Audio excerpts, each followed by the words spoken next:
अभ्यासिकामध्ये आपण दुसऱ्यांना पाहतो अभ्यास करताना, आणि तो फार महत्त्वाचा आहे. आता मी म्हणते मी IAS झाली, UPSC केली, का केली त्याचं कारण माहिती आहे तुम्हाला? आता लोक सांगतात मॅडम खूप चांगले असेल, खूप चांगले असेल म्हणून झालं, तो आहे थोडक्यात कारण. पण त्याच्या मुख्य कारण आहे की माझी परवरिश कुठे झाली? दिल्लीला.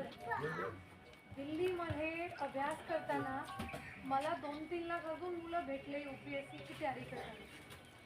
मग मी त्यांना पाहून, सिनियरला पाहून, कोचिंग करून तिथे मला खूप काही गोष्टी माहीत मिळाल्या. म्हणून माझं UPSC व्हायचं कारण हे नव्हतं की माझ्याकडे खूप काहीतरी दिमाग आहे, एकदम टॅलेंट जबरदस्त, नाही.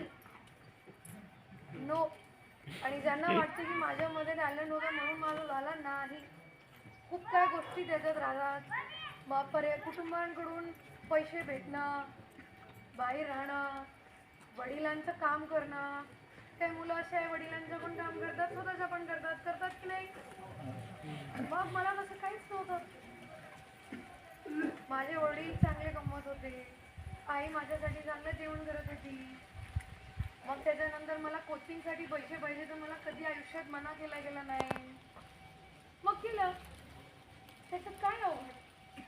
हे जे मुलं करू राहिले आणि हे जे 7-8 मुलं इथे करू राहिले, स्वतःची जॉब सोडून, स्वतःचे काय म्हणतात आकांक्षाला सोडून इथे बसून जिल्हा परिषदच्या मुलांना मदत करतायत, हे माझ्या IAS होण्यापेक्षा 100 पट मोठी गोष्ट.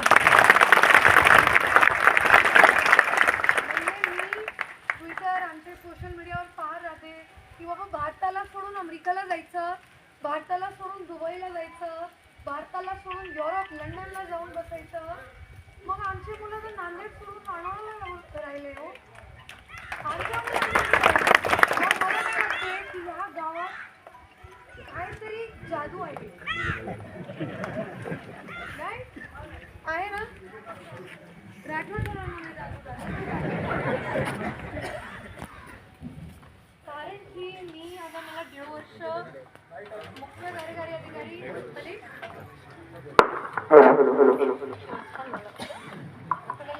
माझी आवाज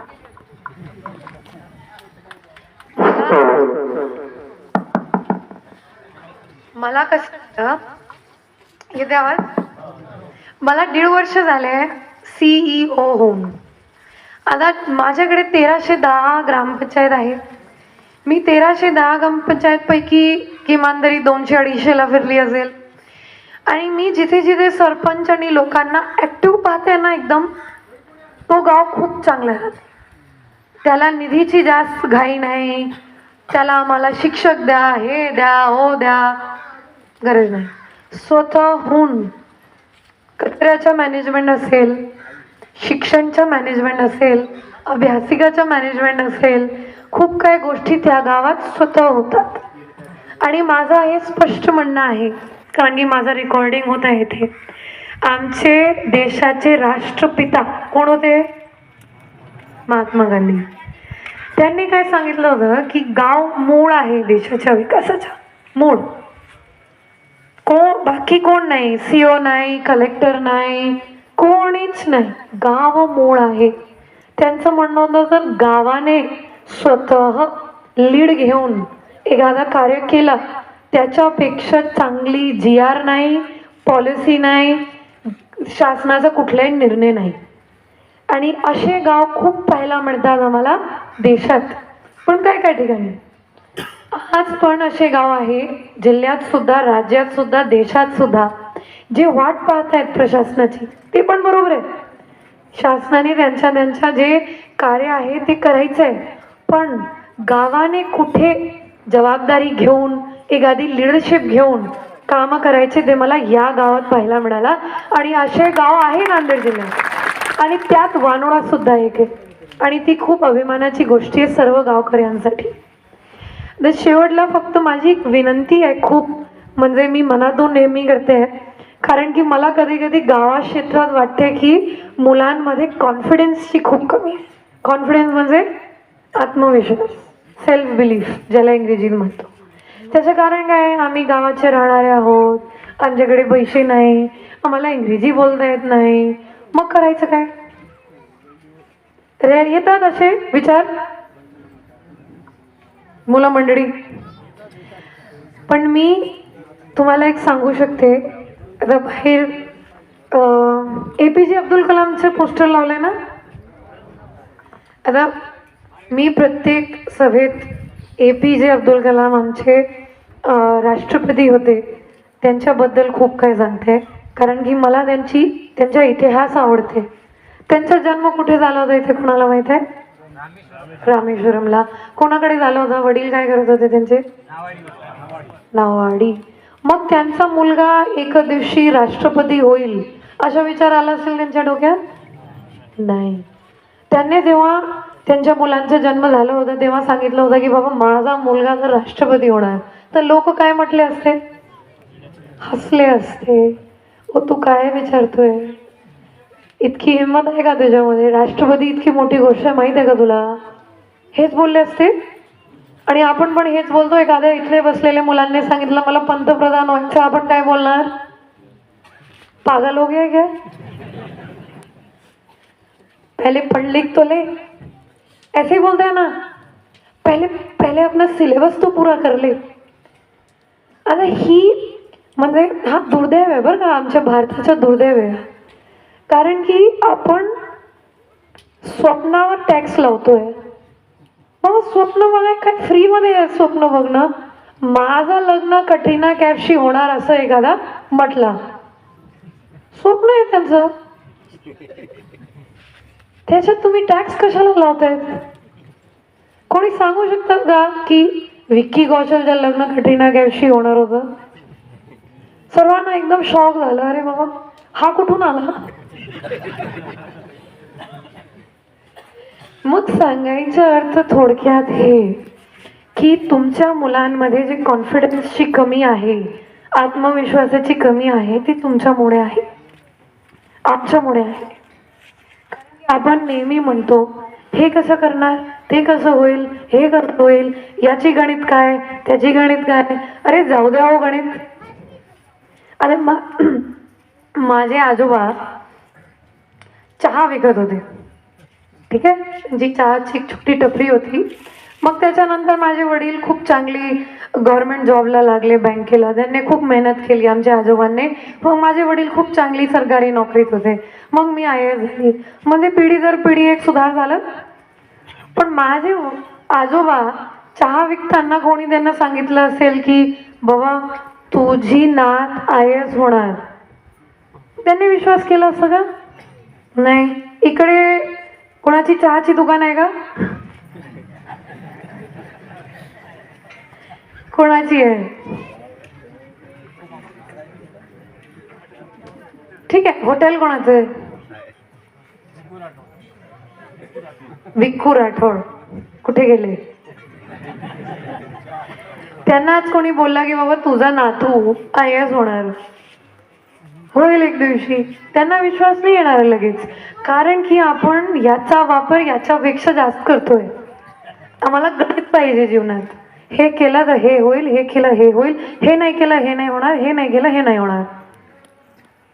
मग मी तुम्हाला आज एक शेवटची एक गोष्ट सांगून माझे 2 शब्द संपवते. एक कहाणी आहे एक राजाची.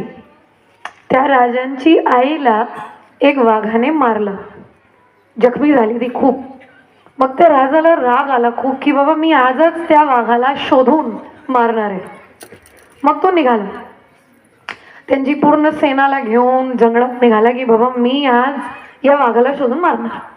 मग तो शोधून शोधून शोधून त्यांना झाडाच्या मागे काहीतरी ऍक्टिव्हिटी दिसली, कुछ तो भी हिल रहा है झाड के पीछे. मग त्याने लगेच त्यांचं तीर कमान काढलं आणि बरोबर त्या झाडाच्या मागे लक्ष साधून त्याने तीर सोडलं. मग तीर लागलं, खूप खुश, बाबा मी वाघाला मारलाय. वाघ दिसला नाही बरं का आतापर्यंत. मग झाड हटवले, काय दिसलं, एक मोठ्या दगडातून तो तीर आर पार गेलेला आहे. दगडातून तीर आर पार जाऊ शकतो का? नाही, पण गेलं होतं. ठीक आहे. मग खूप खुश झाला, बघा माझ्याकडे इतकी शक्ती आहे की मी दगडातून तीरला आरपार करू शकतो. मग त्यांनी आजूबाजूच्या सगळ्या राजांना बोलवलं की बाबा तुम्ही ये, मी तुम्हाला माझी नवीन शिकलेली स्किल दाखवतो. मग सगळे राजे आले. मध्ये एक दगड ठेवला गेला. मग श्रीमान आले आणि त्यांनी परत त्यांच्या तीर कमान घेऊन त्या दगडांकडे लक्ष साधलं आणि जवळपास 50 एक तीर मारले, पण तो तीर आरपार गेला नाही, गेलंच नाही. 50 झाले, 100 झाले, 150 झाले. मग तो परेशान झाला की बाबा इतके लोक बघायला आले आणि माझा हा तीर आता का जात नाही. मग त्यांनी एक पंडितांना बोलवलं की बाबा तू सांग की आता का जात नाही तीर माझं, तेव्हा तर गेलं होतं.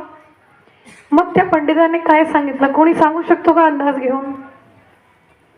तेव्हा गेला तर आता का जात नाही तीर दगडाच्या आरपार? गैस घ्या, गैस. आज रोहित शर्मा 100 रन बनाएगा असे गॅस लेते ना आपण. त्यावेळेस उद्देश वेगळा होता मॅडम, आताचा उद्देश वेगळा. Very good. एकदम ऑलमोस्ट बरोबर सांगितलं सरांनी की जेव्हा तो जंगलात लक्ष साधत होता तेव्हा त्यांच्या मनात इतकं राग होतं की बाबा माझ्या रस्त्यात काही येईल तो आज मरेल. दगड असो, वाघ असो, काही असो, इतकं राग, इतकं. एक अर्जुन का जैसे चिड़िया की आंख पे ध्यान था वैसे ही उसका उस पत्थर की तरफ ध्यान था. आणि मग नंतर जेव्हा त्यांनी सभेत केला तेव्हा त्यांच्या डोक्याला माहित होतं की ये पत्थर है, हा दगड आहे. मग त्यांची गणित जुळत नव्हती. गणित कसली की तीर एक दगडाच्या आरपार जाऊ शकत नाही. मग जादू कसं होईल? आणि जादू सत्य आहे बरं का. येस, कधी कधी लोक मनात जर ठरवून एखादी गोष्ट करतात. मांझीचं नाव कोण ऐकलंय? बिहारमध्ये बायकोसाठी डोंगर तोडणार. मग तो जादूच होता ना. एक माणसाने मनात ठरवून पूर्ण डोंगर तोडला. मग आमची मुलं का नाही होऊ शकतात राष्ट्रपती वानोडाचे? मग विनंती अशी आहे माझी की वानोडाने इथपर्यंत जर इतकं छान काम केलेलं आहे तर याला इथे थांबून द्यायचं नाही.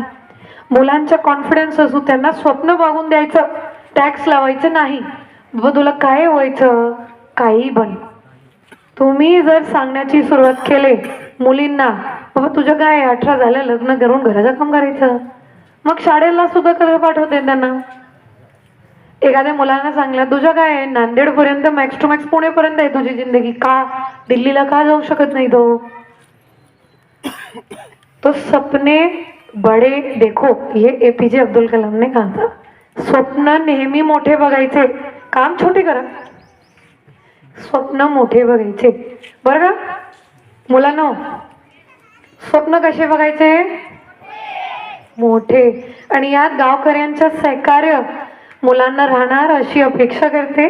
आणि वानोडा जसं आज आहे त्यापेक्षा 10 पट सुंदर मुलांचे स्वप्न वानोडाला करून दाखवतील अशी माझी अपेक्षा आहे. धन्यवाद सर्वांना मला आज इथे आमंत्रित केलं.